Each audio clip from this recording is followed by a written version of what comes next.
competitive and affordable prices. We are the agents for Vit Plus multivitamin for healthy everyday lifestyle and Sanatogen powder. Hills and Valley Pharmacy supplies the best quality, name brand clinical products such as Rescue Oil, Bio Oil, Neutrogena, Aveeno, and Clarisil. We offer the most convenient opening hours. Our telephone numbers are 435-6904 or 6903. Remember, at Hills and Valley Pharmacy, your health is our business. We care. Now open, Hills and Valley Medicare Center, your one-stop for medical supplies, massage therapy, physiotherapy, and an in-house physician. At Hills and Valley, your health is our business. A whole new level of convenience and comfort awaits you when you shop at Rise and Shine Supermarket and Hardware Supplies, Griffin Lane, Grenville. Convenient, because we are open Sunday to Sunday. We're even at your service on public holidays. Comfort, because we are easily accessible to the physically challenged. Free Wi-Fi is available while you shop, and bags come at no charge. Everyday low prices and excellent customer care. Adequate parking available. We supply everything you can possibly think of. Family and home supplies, fresh meat, vegetables, and personal care products. All brands of cooking gas at affordable prices. You can send in your order, have it pulled, or pick up express. What does it take to be an amazing woman? Lots of me time. Amazing women are classy, fancy, and a little sassy. It's the drink for me. Cheers! Sometimes you've got to show them who's boss. Alpha male? Nah, alpha females are more amazing. Cheers to securing the bag. We make time for ourselves, for work, friends, and we certainly make time for passion. We're simply amazing. Amazing cream liqueur for the amazing woman in you.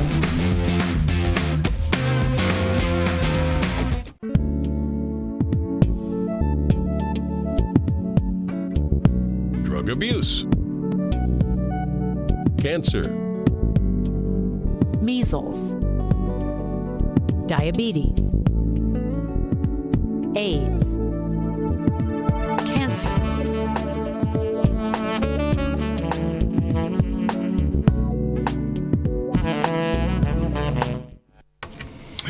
Good evening once again, everybody, and welcome to Doctor on Call, our usual Tuesday evening program at this time.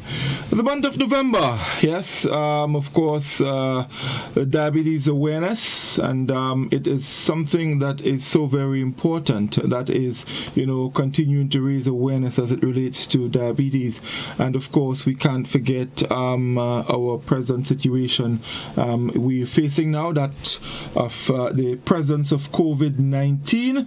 This evening, folks, we're talking about the psychosocial effects of COVID-19, and it is a very fancy term, but of course I have two very distinguished gentlemen with me, and I must say I'm extremely proud because both are from St. Andrews. St. Andrew, that is. One I not practically, we grew up together. The other, I used to beat him up in Sass a little bit, but that's a lot of years. That's a lot of years now. This evening, folks, we have with us Dr. Augustine Panchoo. He's a clinical psychologist, and I also have sociologist Mr. Claude Douglas. We will be talking about the psychosocial effects of COVID-19. Let's start by welcoming our guest, and we'll start with Mr. Claude Douglas. Mr. Douglas, good evening. How are you doing?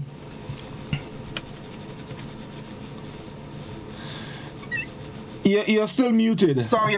I'm doing better than good. Right, wonderful. That's and of course we're happy to have you on the program this evening. Your first time on Doctor on Call, yes? First time, but I look at it every week. Well, that's wonderful. Dr. Panchoo, it is such a pleasure. Your presence on this program has been long in coming. And I usually say to my guest, once you get onto the program, it's like Hotel California. You're getting, but you can't get out. So definitely I'll be calling you guys very often again. Good evening, welcome. Well, thank you. Thank you very much, Godfrey, for having and hosting us tonight. And thank you for the Diabetic Association for including us in this discussion tonight. Mm-hmm. Yes, indeed. Gentlemen, COVID-19, it had its way and still probably having its way, maybe not as bad as a few weeks ago, but it's still here. And one of the things that was very obvious with COVID-19, a lot of the people, or a lot of the victims of COVID-19 were people who had chronic conditions, and one of them being diabetes. So some people succumbed, and so it is very important that people understand what is involved. Now, aside from that aspect of it, there is the psychological effects and there is the sociological effects. And I don't want our listeners to sit there wondering what we're talking about. So, Dr. Panchoo, I would come to you first. So we're discussing the psychosocial effects of COVID-19. So let's separate it for a moment. The psychological part of it. Dr. Panchoo, just briefly explain to us what do we mean by that? Okay, thank you. Very good question. And I think it will set the framework for our discussion and consequently callers and questions they may have during this discussion. So when we talk about psychological health and psychological well-being, we are talking about the emotional aspect of man's existence. Now we have the physiological. That is what our body. You can touch it, you can feel it. We have our brain. We have all of the functions of biology, whether it's the neurological system, the respiratory system, the digestive system, the adrenal system. We have a lot of systems.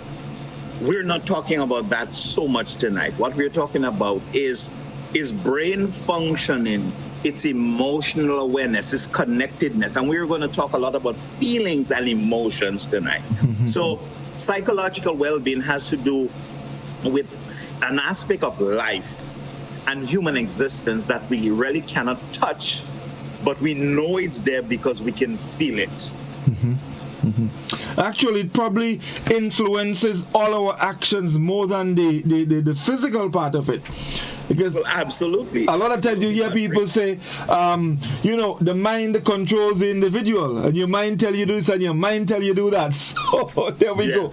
So that's exactly what we are talking about. And you see, the mind is such a powerful thing, Godfrey, for our listeners.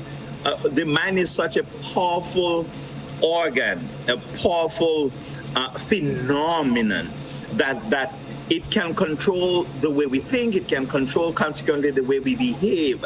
So sometimes the mind can tell us what to believe and make us feel and make it real, even though it doesn't exist, Godfrey, make it so real that we tell ourselves and we are convinced physiologically that it does exist. That's the power of the mind and the psychological being that we're talking about. Okay, wonderful. So now that we understand the psychological aspect of things, let's go to the sociological aspect of it. Mr. Douglas, you are the expert when it comes to sociology and the social aspect of things.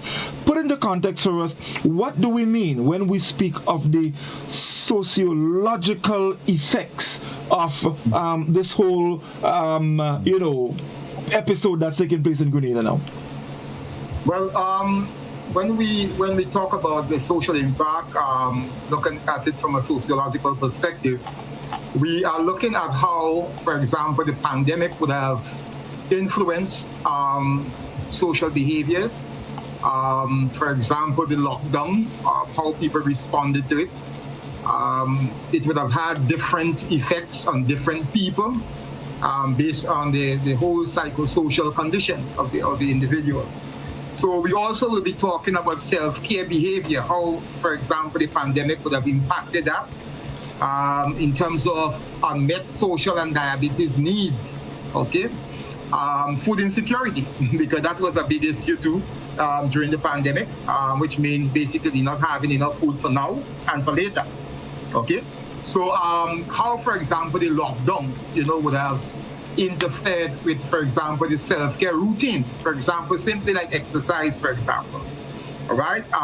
When you had the 24-hour lockdown, nobody could go outside. And we all know that exercise contributes significantly, to diabetic self-care and all of those things. So in this context, basically, we'll be looking at the social impact. We were told that over 14,000 jobs were lost.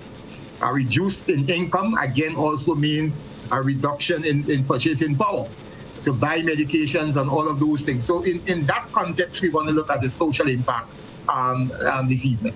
Wonderful. Gentlemen, now that you've explained this, what we need to do now is to combine the both of them and see what has been happening to some of us during that period. So, let me start, go back to Dr. Panchoo. Dr. Panchoo, it was about 2 years ago, close to the end of the year, when you turned on your television, and then there was this issue in Wuhan, China, where they discovered this virus, and people started getting ill, and some people started dying, and then you start wondering, well, what's happening? Because a couple of years before that, we heard about Ebola, and we saw people dying in Africa, and people start wondering, well, is it something similar? Can this thing extend to the Caribbean? Can it actually get to Grenada? And people, the mind started, for me, my mind started going all there. In the mind of the individual, you're thinking, you're hearing, you basically seeing in the news what has been happening. A normal human being, right, seeing all of that and seeing the effects of that virus, what would you assume may have been going through the mind of the Grenadian public at the time? And mind you, there was no indication that this thing was going to get here. Yeah, certainly. And that's a very good question, because we're going to make an analogy and a comparison between what happened, or what we think, or I think, or thought happened in the mind of a Grenadian, regular Grenadian, as he or she observed what was going on in the rest of the world. Compare that to other places and other people who were witnessing and experiencing the infection and the death and the sickness, okay, and the debilitation. So let's start with the people who were in China at that time, and or as it quickly spread to the United States and Europe especially. Mm-hmm. I want to believe that, just like you, they would have gone back in their mind, rethinking and making the comparison of what preceded this outbreak, okay? Whether it was Ebola, whether it was the Spanish flu, whatever pandemic there was before, people now started, because they're seeing the death.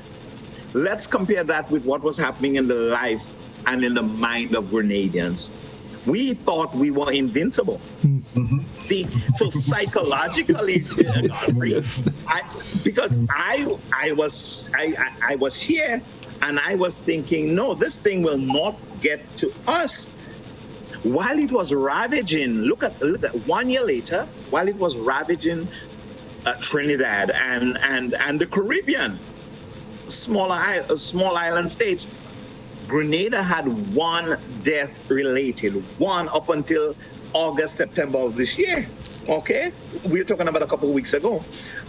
So we thought we were invincible. And so psychologically, we felt, you could have seen, even during the first lockdown, you could have seen people who were very careless about the way they carry themselves, because they thought that this is not, and we always come to the conclusion, until it hits home, it is not about me, it's not about my family, until when it does, we get an awakening.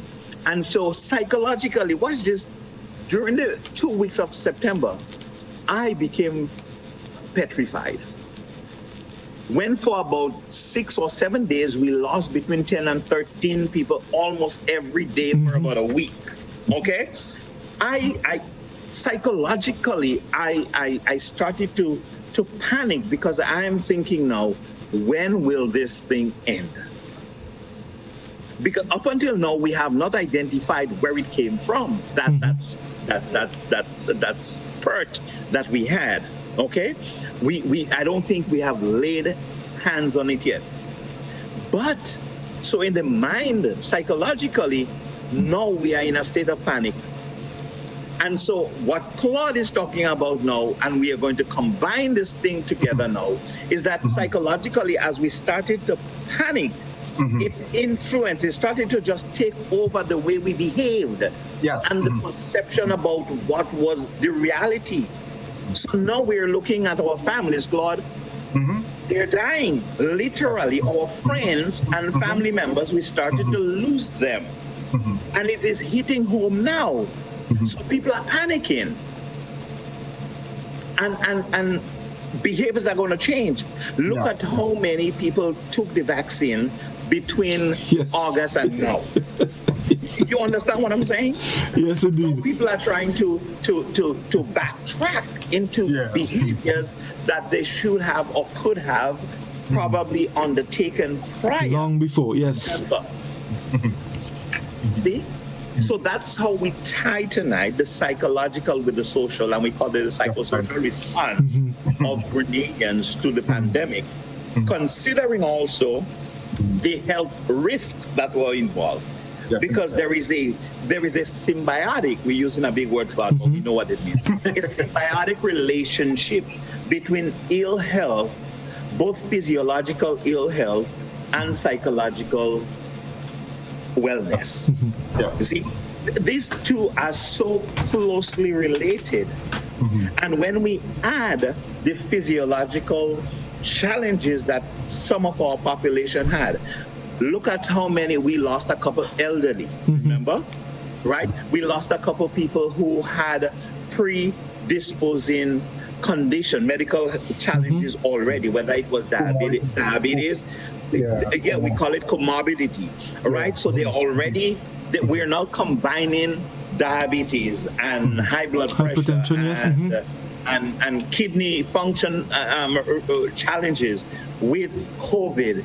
And COVID attacks the respiratory system. It kills the body of oxygen that we need for the cells to proliferate and to stay healthy. And so now Claude comes in and sees people are panicking.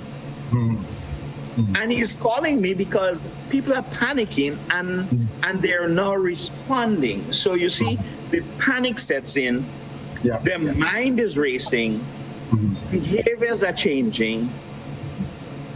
That's where we were 2 weeks ago. Right. No, I mean, no. And Dr. Panchoo, you put it so nicely, and you have just basically handed it to Claude. So with all that has been happening, and people, their minds are all over the place. Now it start affecting their behavior. Definitely. So it's yours, Claude. Yeah, definitely. And behavioral changes are taking place, and drastically too, right? Because it's one thing when something is away from us. You know, we have a different mindset, you know. When it hits home, as Dr. Panchoo rightly said, then it's a totally different reaction because it starts getting too close to comfort, as you would say. You know, too close to comfort. And we see loved ones, family members, you know, dying.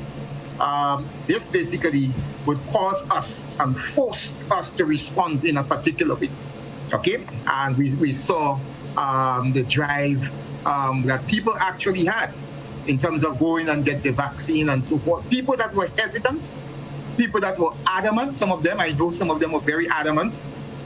They changed, the behavior changed, you know, within a very short period of time because the reality now started hitting home, right? Hitting home. People actually remember at the beginning that there was this denial. There was this denial by many people. You know, this is not COVID, this is just a common cold and people are misdiagnosed and so forth, right? And COVID really didn't care about people's perception. People don't care. COVID don't care what you think about it. Whether you think it's a common cold and whether you think you can self-medicate at home to take care of it, you can drink a little hot ginger. COVID doesn't care about that. COVID came to put on a work and put it on you in local balance, right? Yeah. So you had a situation like that is because people were actually, taking things for granted, going close to the line, the restrictions and so forth. So you had a number of hidden activities taking place, beach line, all of those things, violation of the curfew every now and again, and people were challenging these things because at that time, I'm talking about before the death toll really started, people were not really, at that moment, you understand me, taking COVID very serious. It was not until the death and they start getting 12 and 13 per day, then people realize, no, this thing is serious, right? This thing is serious. So behavioral changes started instantly. And I've spoken to, and this is not based on assumption.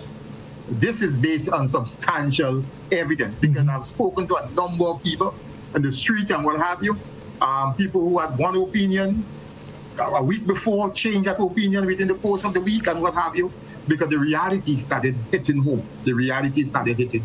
And so forth.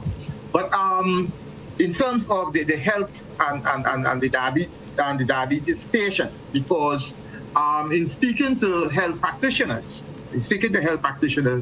what I've learned from them, and I'm not in the health, I'm not a health expert, but in speaking, health is part of sociology and a big part of sociology as well. That they were saying that people with the diabetes, not that they were more prone to actually being contracted with these the infectious disease, but whenever they do, it had a more adverse effect on them, all right? Because they saw it as a morbidity, all right? The diabetes at its work. One even told me that COVID loves diabetes, okay? So this exposure, this great risk, and even people who are very conscientious would also be very worried about the interaction, where they go, whose hand they shake, and who they, because again, some of them have elderly people at home, right? Because a lot of elderly people died without even setting foot, you understand me, outside of the home. People went out and they brought COVID home, right, for them. Okay? Not piece of cake, not an apple, but COVID. They went out and they brought COVID back because, again, we saw some selfish display by some people. I met a police officer not too long ago, maybe about a month ago, frantically searching in Grenville. I said, what are you looking for? He's looking for a COVID patient who's supposed to be at home. But that person is in Grenville. You understand the point I'm making? When you understand what is happening here, that level of selfishness, basically, that can be displayed by individuals who really, sometimes it's not that they are downright selfish, It's just that they are not convinced of the seriousness of the disease. So they just take things for granted. I went and do my shopping. What do you want me to do? Stay home? I can stay home. You understand me? So that exposure, because we live, and I want to reiterate this point, we live in a hug-up society. That's really dumb. We are very intimate. We like the hug-up. People. Yeah, we like the hug-up society. Yes, we like the hug-up. A man pass, you understand me? You must get a bounce. Yeah. And if you do not bounce him, he takes offense.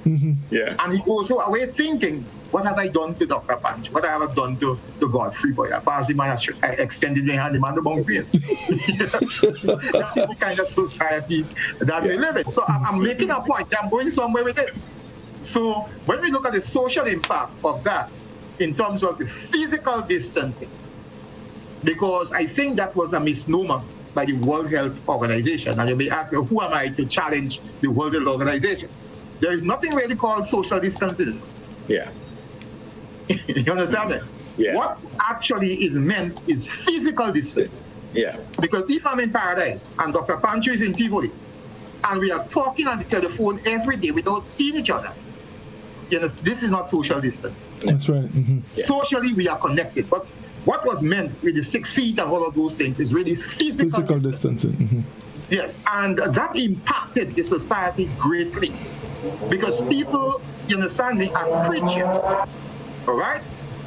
People are creatures of behavior. Routinely, people do things.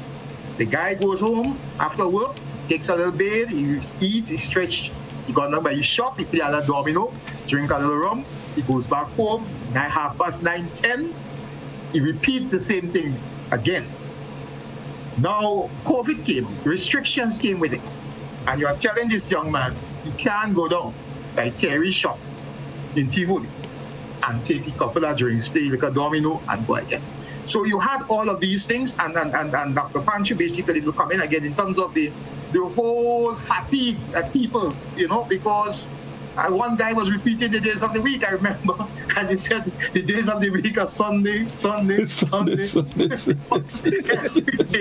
Every day Sunday? like Sunday. Mm-hmm. You understand? And this basically can have serious impact, especially on small houses with large households in terms of membership.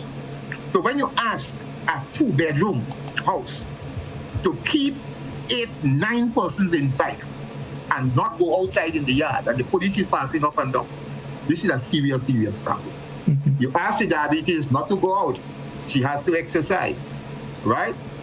She doesn't have medication. We have a lot of mutual sharing of things with Grenada. So I may have medication for diabetes, another person may not have. You understand me? They depend on my supply and vice versa. We share. But during the COVID lockdown, that was inaccessible. Right? It couldn't happen. The patients couldn't, or the outpatients, for example, had no access, you know, to the medical stations and what have you, where they can go. And it disproportionately affected the low-income people, right? Because the non-poor that have their little machine at home, they have their strips, they could monitor, you know, and manage, you know, and what have you. And let me make another point for them on this, in terms of eating habits. Because with the reduction of income, and I'm quite certain that of the 14,000 people that lost their jobs, a number of them were diabetic patients. Mm-hmm.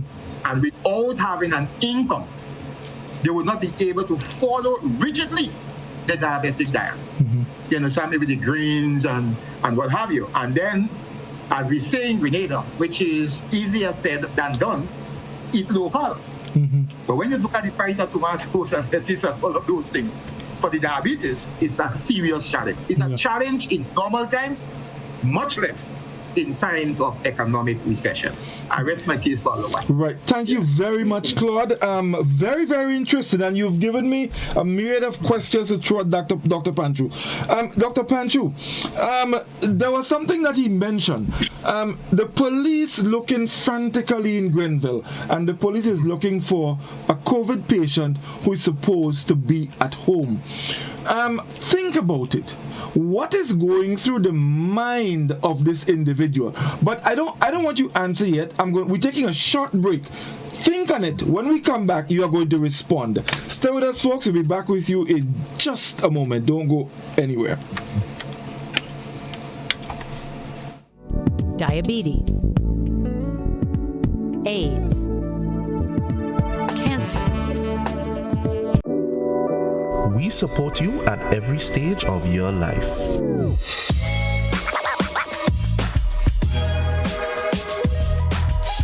For business,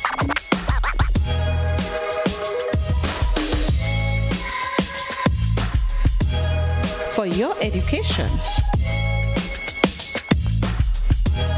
for your financial freedom.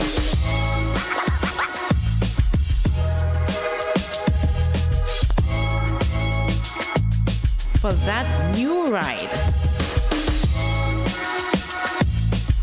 Upgrade your life with the Communal. Contact us today.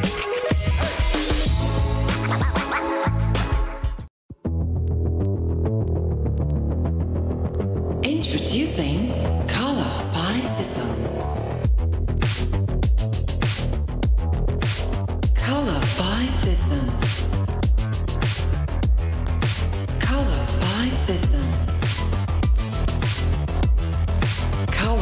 by season. Color by season. Color by seasons. A disaster or emergency may disrupt food and water supply, so have at least a 3-day supply of food on hand. Store foods that have long storage life, need little or no cooking or refrigeration. Store canned or ready-to-eat foods, 100% canned fruit juices, nuts, crackers, dried herbs, and spices. A message from the Grenada Food and Nutrition Council in collaboration with the Ministry of Health with support from the Pan American Health Organization. This is a message from the Ministry of Health. If you or a family member suspect that you may have contracted COVID-19 and are displaying symptoms, please immediately self-isolate at home. This means that you must also avoid all contact with other members of your household. Do not visit hospitals or health centers, as this creates the potential for further spread of the virus, and it puts additional persons at risk when you come into contact with them. Your best course of action is to call the COVID-19 hotline at 458-4787 or 538-4787, or contact your nearest health center or medical station. Once your information has been received, health officials will come to you. Help prevent the spread of COVID-19. This has been a message from the Ministry of Health. You know, one day I woke up and, they painted a set of pedestrian crossing all along the streets. Nobody told us how to use that thing properly. I know how. You're serious? Every safe, good driver knows about these things. As a driver, you have to be very attentive.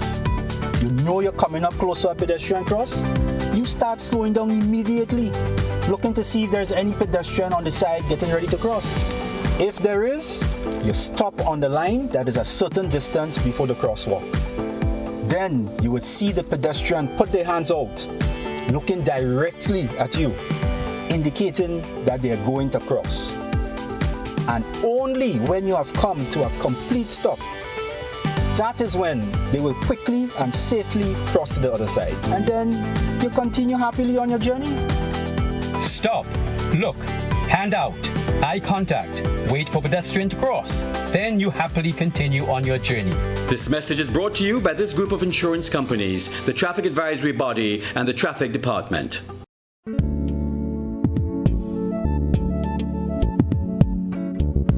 Drug abuse, cancer, Measles, diabetes,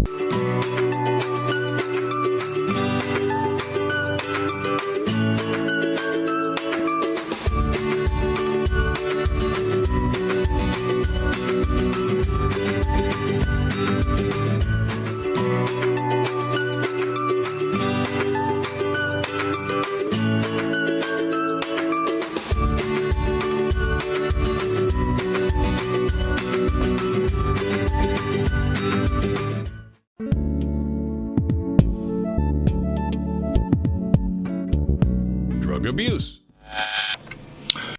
Welcome back, everyone. It is Dr. On Call, and if you just joined us, we're looking at the psychosocial effects of COVID-19. Dr. Augustine Panchoo is with us, clinical psychologist, and of course, Mr. Claude Douglas, sociologist. Dr. Panchoo, the question we ask, someone you've tested positive for COVID. You have a little fever, your back giving you a little pain. You're not that sick, but you're positive. You're in Grenville walking around. Is it that individual just doesn't care? Or is it a case where the individual, look, I need to get these things. I am going. I would probably try my best not to get in touch with anyone so that I don't give them the disease. Or, you know what? I'm going, I probably get it from somebody, so if I give somebody else, it doesn't matter. Talk to us. You know, Godfrey, I think you have answered the question, and you have done it beautifully and psychologically, really and truly. There is one piece you forgot, and that you didn't mention, and I will tie it in. There is no question that people who did that, and there are more than one person who actually did that. You know, the record has shown people have absconded. Remember when we had the first lockdown or the quarantine, a couple people jumped through hotel windows, get to parties, etc., etc. And so for those people, or for some people, it is a bit of carelessness. Okay, so let's put this out front. Right. Mm-hmm. Yeah. Secondly, there is a degree of callousness, and callousness here means that I am not just careless, but affected the entire. Well, he's back. It's not designed for the nation, even your parents, Godfrey, for your parents to control you. Okay? And so people see laws and they see protocols and they see restrictions as a way of the entity and the government or the organization seeking to control you. And people are just rebellious. I mean, you know, the jab, and I am not going to make the connection between jab and COVID in any way, but I'm just saying about the behavior of control. We saw it that people were rebellious. And why were they rebellious? They were not stupid. They were educated people who broke the protocol. You know, very educated and smart people in our society. But what happened at that time was that people felt the burden of control and intrusion, Godfrey. So sociologically, they responded that way. And sometimes people are just careless, callous, and they just hate the intrusion and control. But Dr. Panchoo, let me just butt in. Yes, the burden of control, the burden of intrusion. What about the burden of getting seriously ill when you know, in Grenada, for example, we do not have the capacity to deal with a serious outbreak, because prior to that, we saw what happened in China. We saw what was happening and still is happening in the US. We saw what happened in Italy. We saw what happened in numerous countries around the world. What about that burden? It was here. It wasn't a case where okay, the COVID is not here yet, but you want to put restriction, you want to intrude. It was here. Okay, so may I, before Claude takes over, may I introduce the fourth phrase or terminology? Godfrey, I hope your program is not censored. Stupidity. Right. Okay.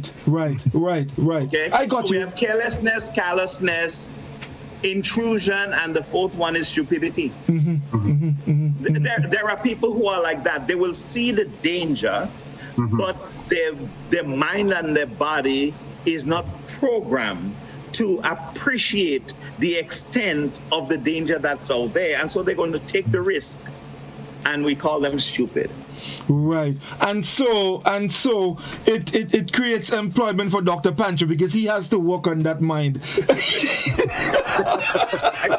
Actually, yes. And in my field, before Claude takes over, in my field, I call it cognitive distortion, cognitive disorganization. That's right. So I have to bring back equilibrium and balance to the person. You have to get the cognition back in check. Yes, I do. Yes, that's what I do. Claude, those behaviors, we understand it. Some people were careless. Some people were probably, they just felt the need that they had to get this, and they were willing to take that risk. Not that they intentionally wanted to hurt anyone, but as you said earlier, you have a diabetic. He needs his vegetables. He needs to get his insulin. He's in a house. And you know what can happen. You can feel dizzy, you can faint, all of that. Not everybody can deal with it. So that aspect of the individual that yearns for some social activity, some social movement. Let's connect that with what Dr. Panchoo has just spoken about.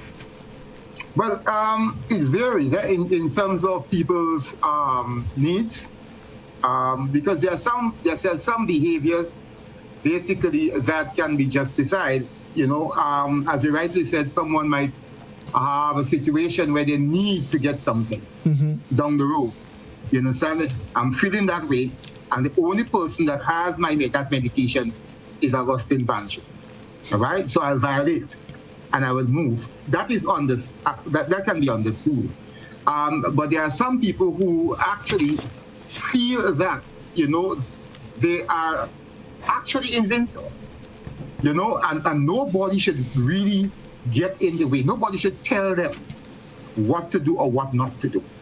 Right? And if you look at our society, all right, and I want to say that basically without any apology, that our society, within the last few years, I should say, or decades, maybe the last decade or 2 decades, have been a society that started actually testing everything. The law, everything. People feel that they should not be constrained. And it has a lot to do with the rise of what we call individualism. All right? So this collective responsibility, if I do that, this will impact our society negatively. There are a lot of people in the society who are not thinking that way anymore. How can my behavior or misbehavior impact others and put others at risk? There are some people who are so self-centered that they do not even give consideration to those things. You understand me? I want this is what I want, even if I had to go to Grenville with my COVID to do this. And sometimes it's not really pressing issues. It's just that you cannot lock me up. I'm going, I could prove to you that I can do this or I can do that, and so forth. So you have this defiant group of individuals in society, and are not only defiant, but selfishly defiant. Because you see, we have to look at the bigger picture. And most people sometimes do not look at the bigger picture. Some people really don't care about the bigger picture, the collectivity, until they themselves have been affected.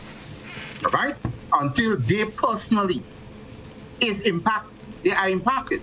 So if they are not impacted by it, then they don't feel that sense of responsibility in terms of their behavior, what they should do or what they should not do. Right? And you see, people told me about people's behavior on buses and what have you. Bus drivers had to actually, force passengers to wear their mask and all of those things. And sometimes people do those things in defiance.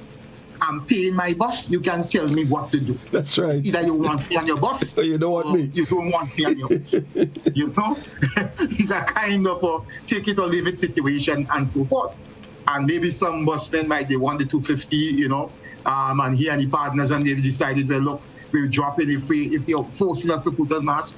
And he may compromise, for 250 by 4, which is $10. Right? Paradise to Grenville or Granba to Grenville, wherever they are traveling to. So you have these kind of situations, right? And people basically have to learn. There is what we call personal responsibility. Personal responsibility. But many people sometimes, again, are not at that level in terms of reasoning and thinking. And because of that, there's great danger in terms of putting the nation at risk. Secondly, there is this lack of education to it. Because there are a lot of people who do things out of ignorance, they just don't know. They really just don't know. Sometimes ignorantly, they are doing something. How this thing is spread. Some people don't even know that. Right? And so forth. Where to sneeze. Right? So if you meet me on the street and you're giving me elbow, I'll refuse that. I'm giving you a bounce instead. You know why I'm giving you a bounce?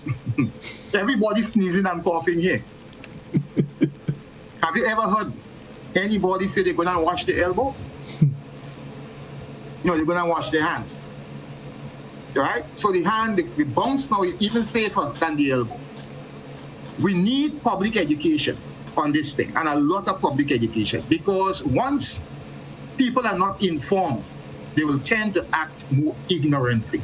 I'm not saying that there aren't a group of people.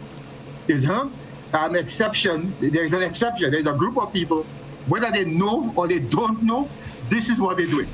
But there is also a section of people in our society who are acting basically on mere ignorance. And some of these people need to know. And I know that, yes, a lot has been done, but it is much more than just the media putting out something, right? You need a little more community. I know we can't because of the COVID restrictions in terms of gathering, but a little 20, a little 15, on the block kind of a thing, Educate the peers, because Dr. Panchoo going there may not reach them. I'm going there may not reach them. But if you educate, you select one or two out of them, and you educate these two, and they can sit down while doing their thing and exchange these ideas there. Sometimes they get that information even better, right? As an educator, sometimes I let students run sessions in my class. You know why? Because students have observed over the years, sometimes they learn even better when other students and peers have imparted knowledge. Right. So we need that quite a lot in Grenada today. How can I do this? I have a grandmother home who is diabetic. You understand me? What should I do? What should not I do? You understand me? What should not I have done that I did? You understand me? That could put her at risk and all of those things. So all of this information is really, really important. And I'm not bashing anybody for not doing it. I'm just saying that we need to do more. We need to do more and take a more realistic and practical approach in the dissemination of information with regards to the COVID and behaviors and all of those things and what have you, as we are doing here tonight. Because sometimes when the information is too formal, that's right, too bookletty, too leafletly, you understand, the people don't have time to sit down and read leaflet and booklet and all of those things. We need to have it in a very informal way where the communication can be very simple. All right? We use our 2 cents and 5 cents words. Leave the 25 cents and 50 cents words, and all these medical terminologies that we use. We discount all of those things. And in a very layman language, you can get people to tell them, this is the situation. When you do this, this is what you are doing. You are putting yourself at risk. You are putting the nations at risk. And therefore, the more you do that, the longer we will remain, under restrictions. We could free ourselves, We have a lot of responsibility in terms of determining how fast we get out of the woods with COVID-19. The onus is on us, you understand it? Not those in authority. Every Grenadian, you understand it? If we do what we're supposed to do, we would spend a less amount of time in the woods as it relates to COVID. I rest my case here. Right. Thank you, Claude. Dr. Panchoo, I want us to move now to a more serious aspect of this whole thing.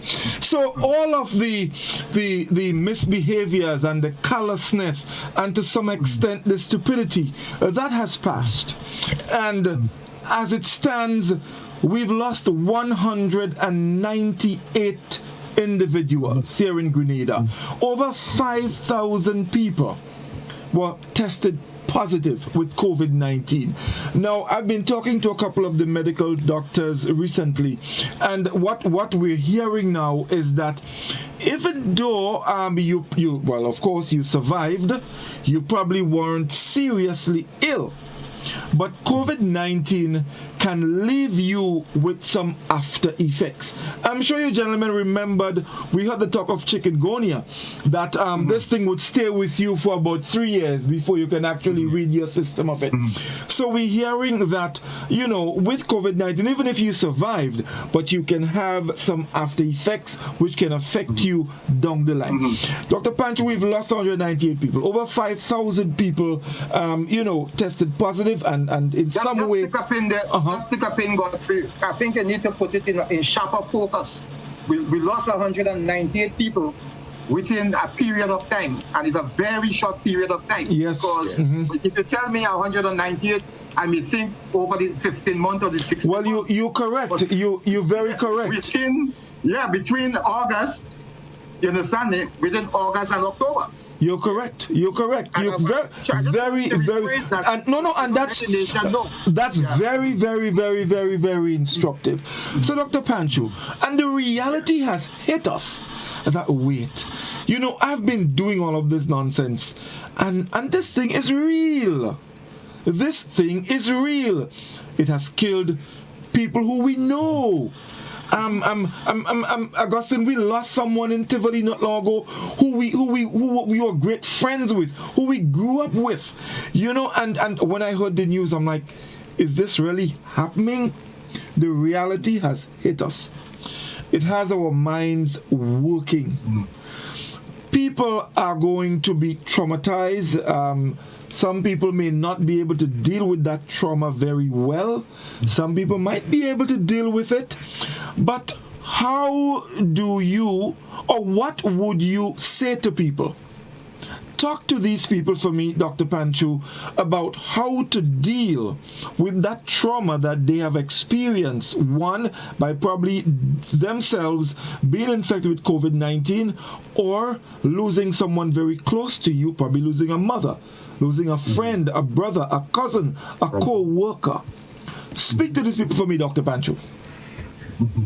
Godfrey, I think we have really, the introduction of this side of our discussion tonight is probably the most important. Everything is important, but this one is, because I tell you this, we have not yet started to deal with the trauma and the grief.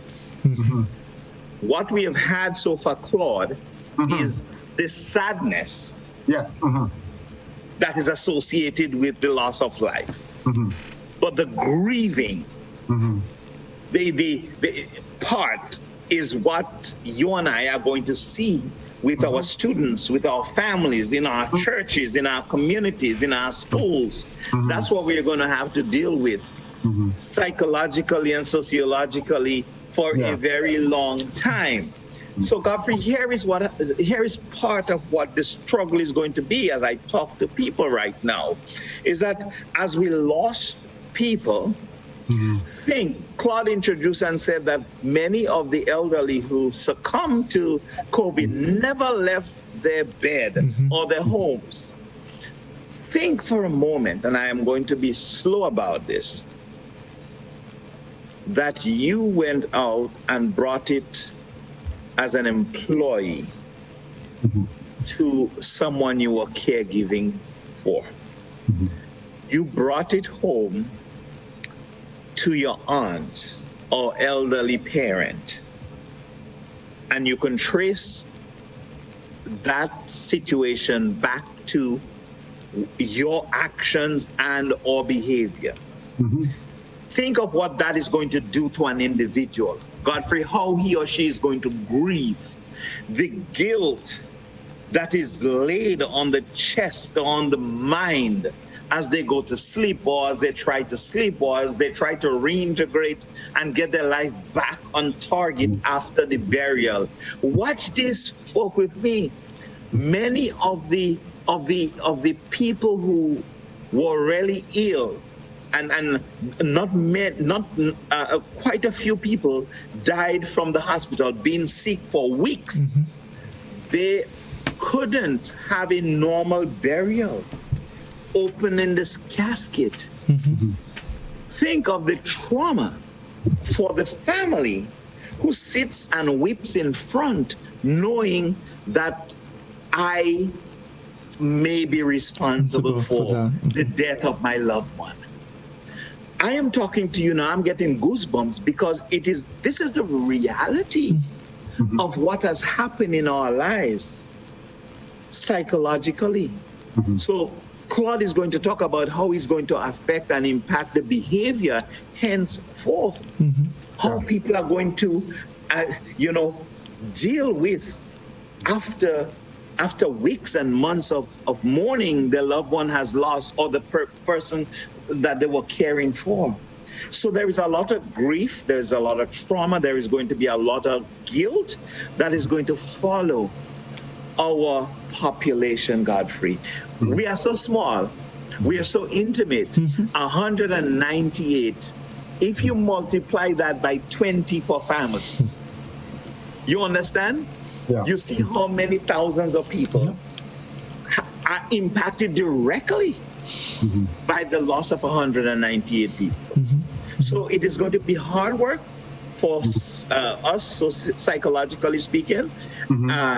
Religious leaders are going to have to battle with people still having flashbacks and having traumatic responses to the way we came about within a 3-week period between August and September in the rapid loss of life and death that followed. What about the issue of depression in all of that, Dr. Panchoo? Absolutely, Godfrey. We are going to see the manifestation of maybe some post-traumatic stress resulting and depression and anxiety that is going to follow. Watch this again with us, right? As we deal with it, the normal protocol of putting our loved one, Claude, that's yours again, putting our loved one in the dirt or burying, the 1 hour that we spend now, the way funerals are done in praise, worship, and all that. You can't go by the graveside as we used to say. You can't go and count reason. Right, and the way we brought the dead inside, the marching, the synchronicity, we can't do that. And the third night praise and the after funeral and the singing and the dancing and the weeping and the mourning, we were not able to do that for most of the 198. So things are going to fall into place.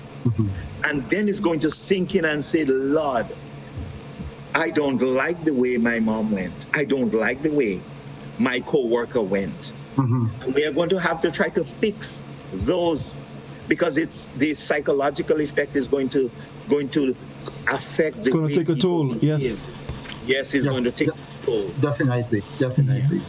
And the psychological effects basically could also result again in some serious antisocial behavior, because as people start thinking and start feeling that sense of guilt, they basically can, as Dr. Panchoo rightly said, start engaging in self-blame and all of those things. And that kind of thinking can deteriorate, into antisocial behavior. We also had situations where families basically, and I'm talking about family structures now, okay? Nuclear families were made into single-parent families. That is a serious issue, especially in cases where the breadwinner had died. Right? That person was maybe the only breadwinner in the family. Now I'm looking now at the socio-economic impact. I'm doing something now. I'm doing some writing now. And I titled it "Struggling to Make Ends Meet." All right, struggling to make ends meet. So even in normal times, in the pre-COVID, period, people were already struggling. And on top of that now, to come and lose a breadwinner in that particular family, one could only imagine, I'm repeating, one could only imagine the impact that would have on that particular family. So you might have a situation where children might be even abused unintentionally. That single mother now, left with her 3-4 children because the father died as a result of COVID, right? And trying now to actually, deal with her grief, deal with everything else, right? Plus providing adequately, right? With a meager income or maybe sometimes no income. We had seen it. Look at the lines by the courier people, Western Union and MoneyGram and so forth, right? So the impact in terms of the socio-economic impact, we cannot, not discuss this because this is critical And this, again, could alter people's behavior. For instance, I was talking to a young man, and he said he had a friend, basically, who actually was sharing information with him about prostitution. You understand me? Prostitution, right? People are basically engaging in acts of prostitution because they feel that it's justified. I have to put food on the table. You understand me? And I will do it by any means necessary.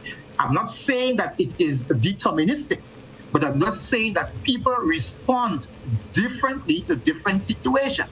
So you might find people who might be engaging in illegal activities in order to survive because of a drastic reduction in income.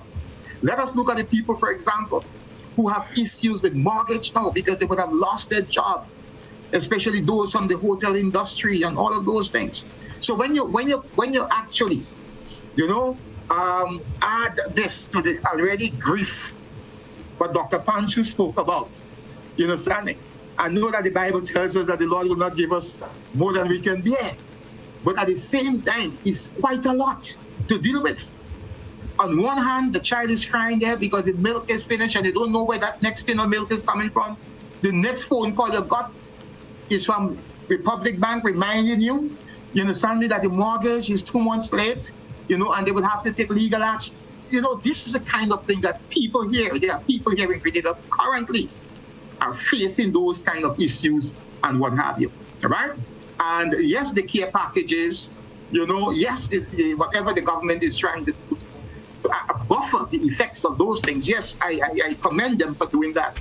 But it is so deep that it takes quite a lot to pull through these things. And the support the psychosocial support must be there in order for some people in Grenada here to survive this. Otherwise, a lot of people would not be able to survive this. We would not see the effect now. You know what our grandparents used to say? When leaves fall in water, they don't rot at the same time. The after effects can be very detrimental, whether it's 2-3 years from now and so forth. Mm-hmm. Right? So we have to take all of those things into consideration when we are looking at COVID. It's not just the respiratory disease and the lives of people, but we're looking at the wider psychosocial impact that is having on individuals, all right, in particular, and our society in general. And we have to move quickly. We have to move quickly in order to address those issues, because if we don't, in the next 5 or 10 years, our society can be one in which you will have a lot of deranged, you understand me, right? Depressed, grieving people. Ivan gone, 17 years now? Mm-hmm. And there are some people, if they have not recovered. They have not recovered. They have not recovered. Mm-hmm. Yeah. The post-traumatic stress disorder is still with them. And I believe that this is worse than Ivan, eh? Mm-hmm. This is much worse than Ivan. Yeah. Definitely. Yeah. So the psychosocial impact will be even 3 or 4 times greater than what we experience. Okay. Yeah. Right, Dr. Panchoo, I know you may have to leave us, but before you do, if you have to, I just want you to just quickly, and I know probably this question may warrant a couple visits to your office to help people with counseling, and this would be the best way to deal with it. But briefly, people who are going through some of that trauma that Claude just spoke about, what would you advise them, on the surface, in an effort to sort of just calm that kind of pressures that they have on them? Yeah, there is no question that our population at large is going to need a lot of psychological support when this is over. And I say this in terms of all of the deaths and the positivity that we're having. And yes, I do have to leave, I must leave. But let me quickly add a couple things. The people who are in the process of grieving may do well if they look for a trusted friend, a trusted individual in their life, whether it is their clergyman the pastor, their teacher, their good friend. Sometimes you may even have a spouse with whom you can confide in, a co-worker, somebody to talk. There is something called expression. If you express, you lessen on the chance of an explosion. Bottling up feelings and emotions can lead to an explosion that can spill over in areas of your life that you really not intended. So one of the things that you will benefit from is to talk to someone. But here it is, Godfrey.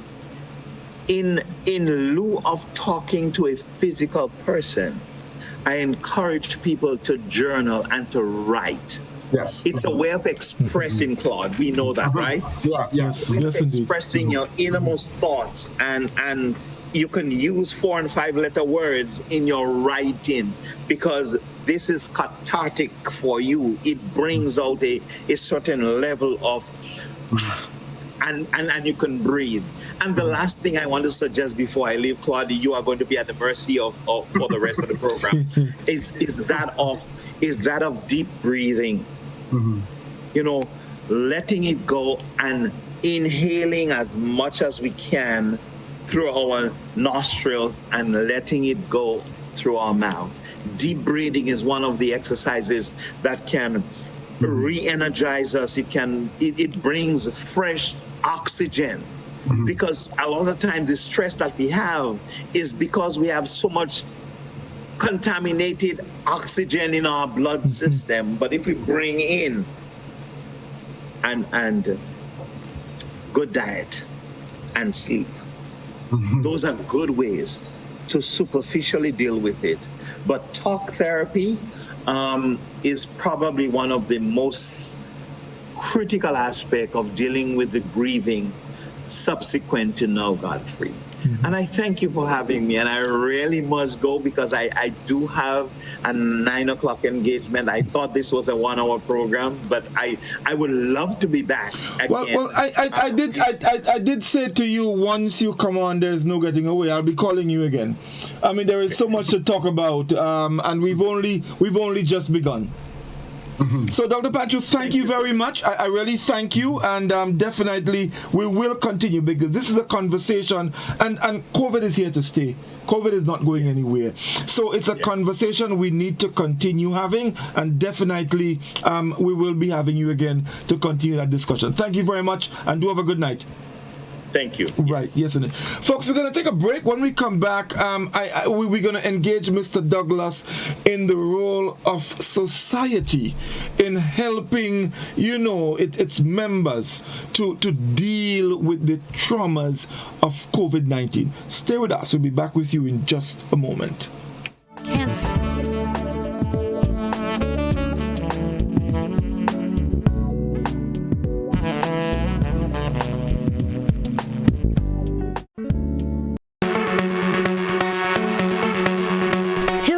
Pharmacy offers both wholesale and retail pharmaceutical and over-the-counter products. We have the most competitive and affordable prices. We are the agents for Vit Plus multivitamin for healthy everyday lifestyle and Synatogen powder. Hills and Valley Pharmacy supplies the best quality, name brand clinical products such as Rescue Oil, Bio Oil, Neutrogena, Aveeno, and Clarisil. We offer the most convenient opening hours. Our telephone numbers are 435-6904 or 6903. Remember, at Hills and Valley Pharmacy, your health is our business. We care. Now open, Hills and Valley Medicare Center, your one-stop for medical supplies, massage therapy, physiotherapy, and an in-house physician. At Hills and Valley, your health is our business. You can now send a gift card to your loved ones locally or internationally thanks to the food fair. Here's how it works. Click the gift card icon or banner, customize your gift card by choosing from different templates, dollar amount, and personalized messages. You can also upload your personal design. Select Add to Cart and complete transaction. Allow relatives and friends to pick up an item or items at the food fair for the dollar value. Gift card. It's that easy. When a loved one passes on, we all need the comfort, support, and guidance of a trusted friend. You can rely on LaCour Brothers Funeral Home. We provide a personalized professional service that exceeds all expectations. Our dedicated staff responds to your every need with the greatest detail, ensuring affordability with a variety of options. Our upgraded state-of-the-art facilities, spacious air-conditioned chapel with live internet streaming, a modern, environmentally safe crematorium, the only of its kind on island, private viewing spaces, large on-site repast center, a modern transportation fleet. Join our burial society today and make personalized arrangements for that final moment as you prepare to enter your loved one into eternal rest. Visit or call LaCour Brothers Funeral Home and select a package that brings added comfort to the entire family. LaCour Brothers Funeral Home and Burial Society, continuing a tradition of excellence.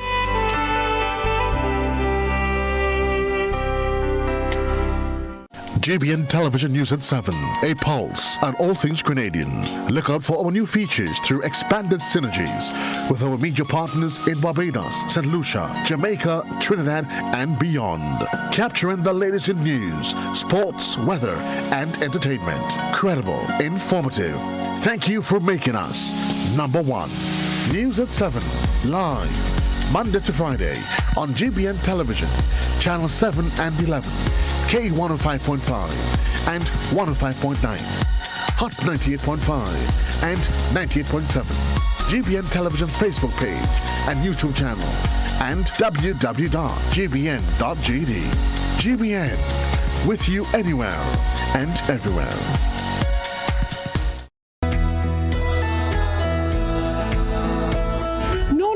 That's not how you cross the pedestrian crossing. Really? One day I just woke up and I saw pedestrian crosswalks on the road. No one really showed me how to use them properly. Well, this is how it's done. You never cross before doing these things. They might save your life. First, when you get to the crosswalk, you stop. You look left, you look right. If there's a vehicle coming, you put your hand out, making eye contact with the driver, indicating that you want to cross. And only when the vehicle comes to a complete stop, you quickly cross to the other side.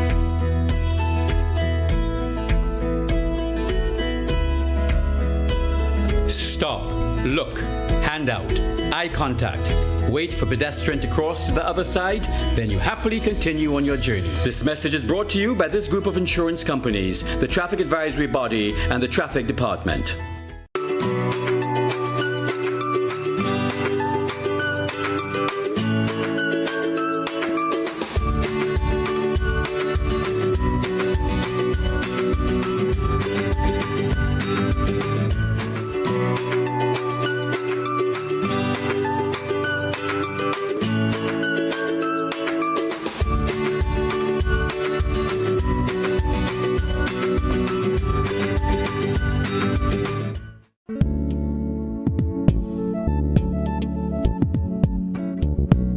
Abuse. Welcome back, folks, and our telephone line is open. The number is 435-2041. If you have any questions you would like to ask or you want to, contribute to the program in any way, we'll be happy to accommodate you. The number again, 435-2041. Mr. Douglas, we've discussed quite a lot of things here, and lastly, as Dr. Panchoo spoke about how to deal with some of the stresses from COVID-19. Let's take it at the societal level.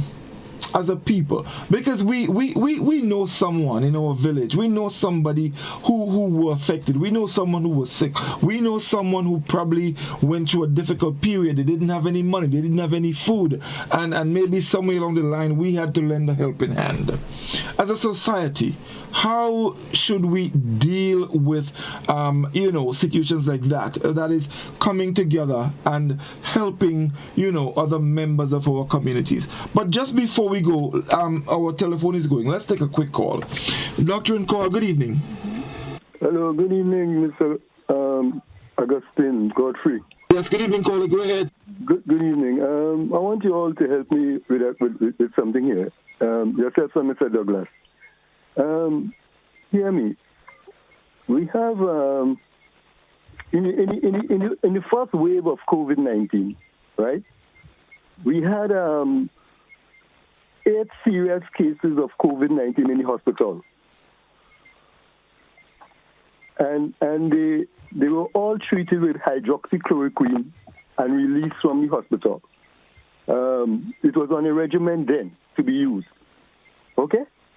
And what happened is that now that we had this wave of Delta, right? It was, I heard it being said by one of the doctors, the government doctors, that you only get hydroxychloroquine on family consent. Right?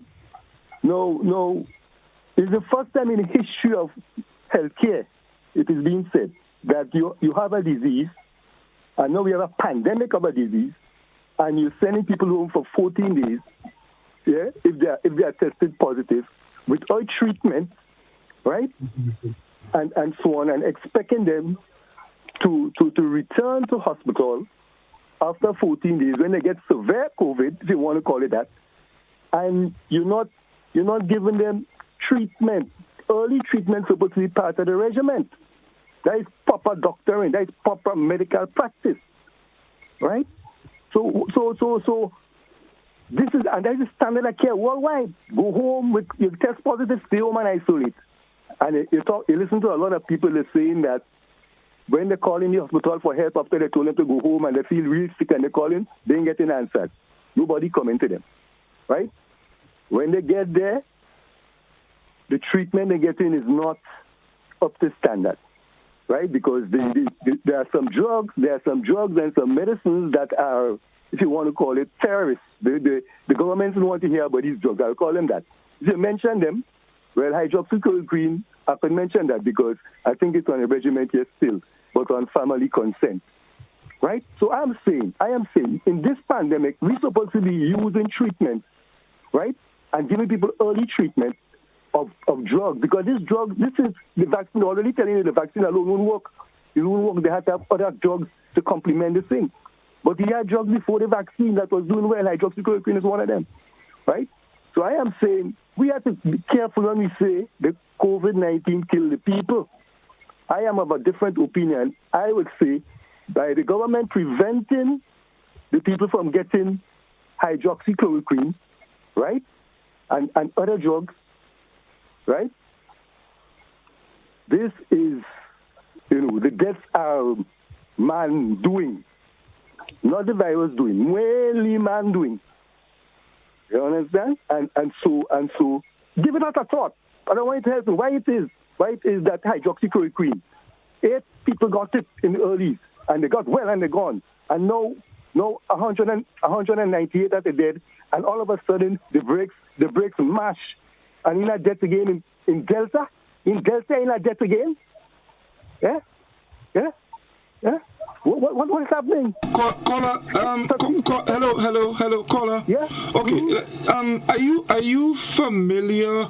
Are you very familiar with the drug hydroxychloroquine? Well, I'm not a medical doctor. But then, okay. So caller, but hold on. If you're not a medical doctor, why are you? Yeah. Well, because you know what medicine works. It works. But caller. Yeah, okay. You just said you're not a medical doctor. Do you know that hydroxychloroquine is used to treat malaria? Yeah, it is the second best drugs in the world, if you want to call it, and most notable drug. But do you also know that it was pulled off by the FDA in June of this year? Let me don't talk about these organizations and like the FDA and the WHO and all that. Okay, caller. I want to end this conversation. Okay, thank you very much. Thank you very much indeed, caller. All right. Right. Mr. Douglas, let's get back to the question of society and helping its members to deal with the traumas of COVID-19. Well, I'm happy that Dr. Panchoo, before he left, He looked at what the individual can do, and he spoke about proper diet and proper sleep and exercise and, having someone to speak to, expressing, there is something we call a catharsis, where people actually express their pent-up emotions and all of those things. And avenues basically have to be created for those. So just as people, yes, can do those things, but also do on a societal level in terms of our collective approach, we need actually to go back to some of what we used to have years ago. And I'm talking about when that village, when that community basically, was really a collective. What we have had over the years was actually a weakening, of community ties. Individuals have actually drifted apart, and everybody think himself as an island. I can handle my stories for myself and so forth and what have you. So it is important that we understand that we all need one another, right? What you might be able to withstand, I might not be able to withstand that, And so there is this mutual support that is needed, and there is a dire need for that in our society right now, okay? Where we can actually look at our society and even maybe from a community level, what can we do? I want to share personal experience. I was really happy just before the first shutdown, 24-hour shutdown. A farmer actually was passing by his farm and he called me. He said, "Douglas, come and just take what you want." Why? Because I can't sell them. They're going to shut down the country. So I'm giving these things away to as many people as possible, right? Here you had an individual who was thinking not on an individual level, but he was thinking at a societal level. What can I do? And this is what is important. There must be some institutional support, and it must begin with the family. It must begin with the family, because the family basically is where people find refuge. People are depressed, they are distressed about certain things. They should be able to go home, and rest a while from those depressing stuff, those distressing stuff, and what have you. So it must begin with the family. The church has a very important role to play. Every institution, I know the government already started, right? But every single institution has a role to play in this. Our education system, not just about imparting knowledge and skills and all of those things, right? We have to deal with the hidden curriculum. We have to deal with the hidden curriculum, not just the maths and the English and the sciences and what have you, right? Because children will be coming from broken homes. You understand me? Yes, I know we have the counselors in schools and what have you. Some of them would have studied and prepared themselves for this. But there must be, you understand me, an approach from the school system that goes beyond the curriculum and embrace a lot of things in the hidden curriculum as part of the coping and survival strategies, for our young children and so forth and what have you.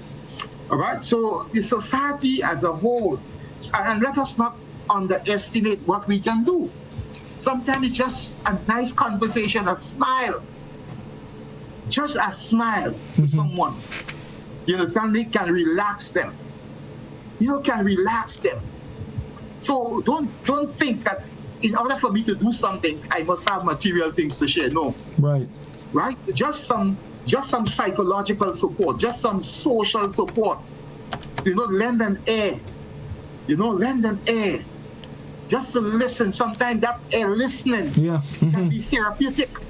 The person just wants somebody to listen. Just to listen to them, yes. Just to listen, because they want to pour out, what they are feeling.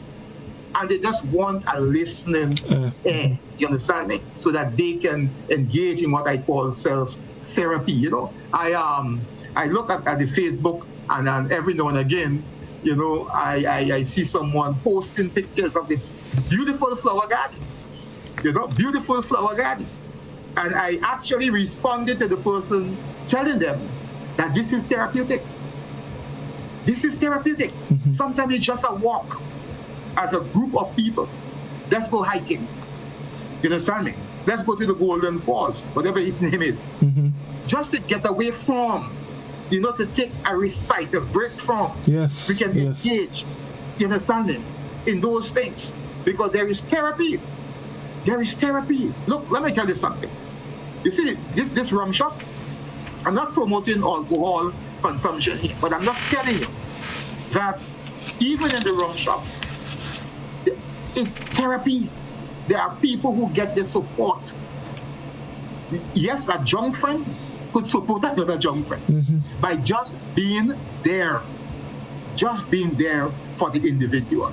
Because you see, if we do not do that and people are left alone, right, to maneuver the whole situation by themselves. I don't know if you listened to the news, the GBN news this evening, but we have reached double figures.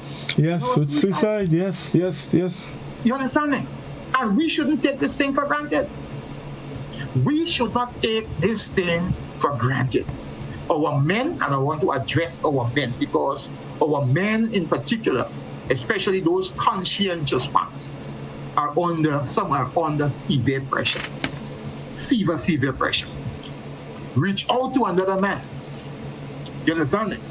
There's a Bible verse that says, as iron sharpens iron, so men can do the same thing to each other. And how we can have a man-to-man conversation, a talk. We share. You understand me? And be emotional if we have to be.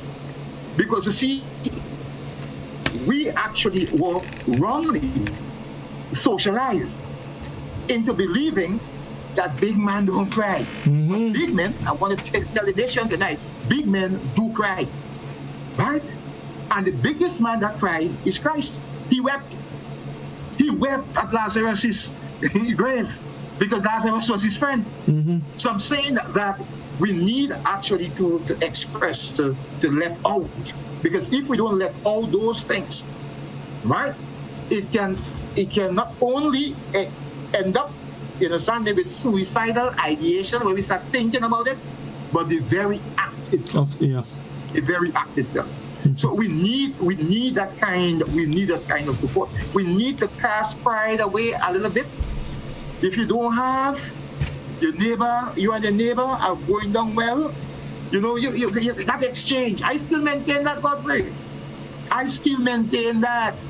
If I cut a blogger, the neighbor next door neighbor, she has to get in it, and vice versa. Somebody gives her a pumpkin, you see, she cut peas, she pick up. She drop it, yeah. And we have that kind of mutual sharing, and this basically is what will help us to survive the ensuing, and I'm calling it an ensuing crisis to come, because it's not over yet. And I'm not a prophet of doom. I'm just being realistic. It is not over as yet. Well, Claude, the thing is, you preempted me, because I was going to ask you as part of your closing remarks, because we're almost out of time. We have seen in almost every country in the world where the COVID was present, there was a second wave, and I am not, and we should not rule out the fact that we can have another wave of COVID here. Definitely. What will you say to people? Because we should not take it for granted that COVID came, 5,000 got infected, a little under 200 people died, and that's it. We should not take it for granted. There is the possibility that we can have another wave. What will you say to the Grenadian people as it relates to that? Personal responsibility is critical. Personal responsibility is very, very, very critical. And if we do not engage at that level, we'll be letting our guards down, and we'll be inviting, a second wave to come into Grenada. Because you see, the thing about it is that there are a lot of people who still, and I want to repeat that point, I made it earlier, once they are not impacted by something, they don't take those things serious. Once they themselves are not impacted by it. A friend of mine told me that. He said he dismissed COVID You understand me? He dismissed COVID until he got it. And he said he never felt that way before, ever. Right? And he started taking it seriously.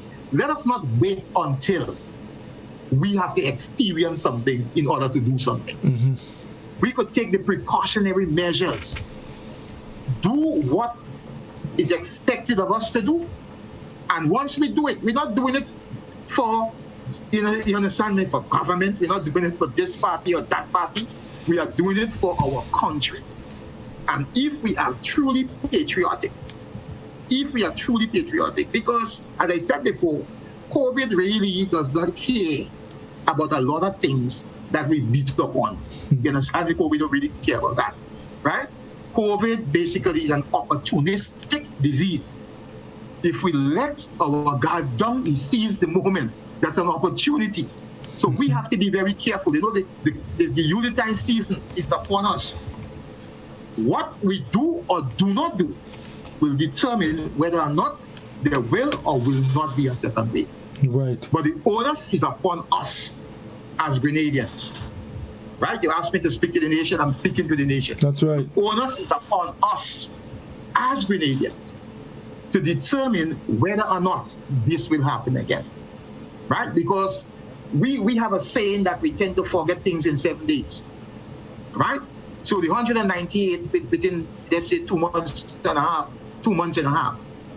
By December, if things continue to decline as it is, we can go back again into a situation where we become so relaxed. We can't relax on COVID. We cannot be in no relaxed mood, you understand me, with COVID, because it's a constant struggle. It's here. It's not going anywhere right now. It's very persistent.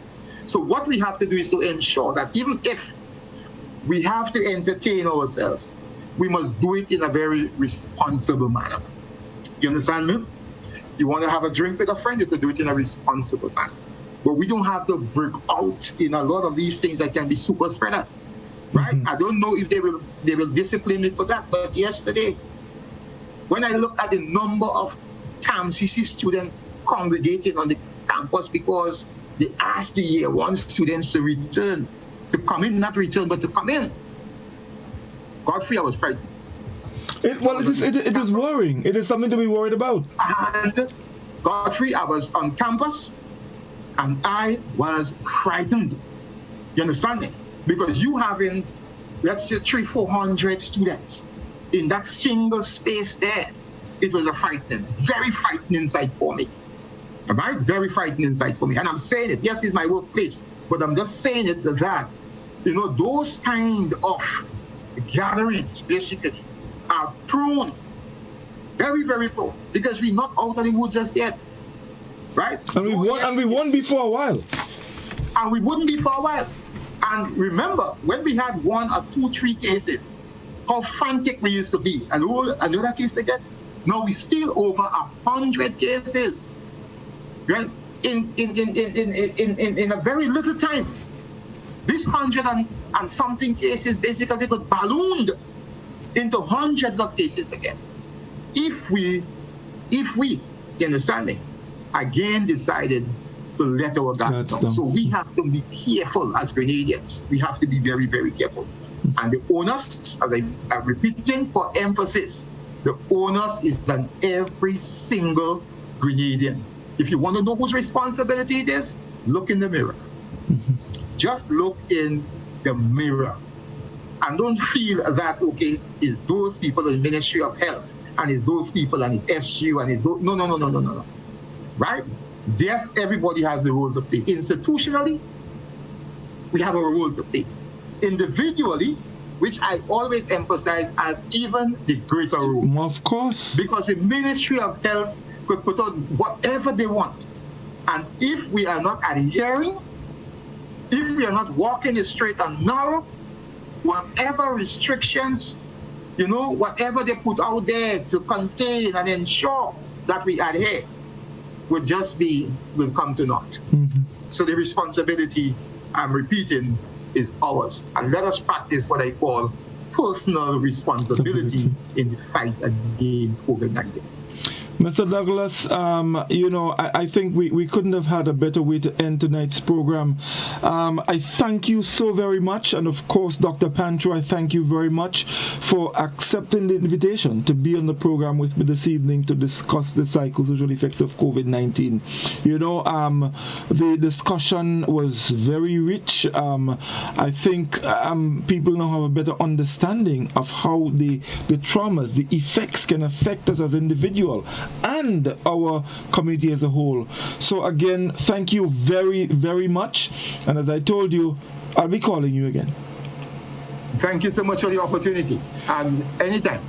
Thank you very much indeed. Anytime. My brother, all the best. And, take good care of yourself and be safe. I will. I will. Yes, you will do the same. I definitely will. Okay. Thank you very much. Well, that's our program this evening, folks. A special thank you to Dr. Augustine Panchoo and Mr. Claude Douglas for sharing with us some of the psychosocial effects of COVID-19. Join us next Tuesday at 8 for another Doctor on Call. Until then, do have a good night and see you then. Diabetes, AIDS,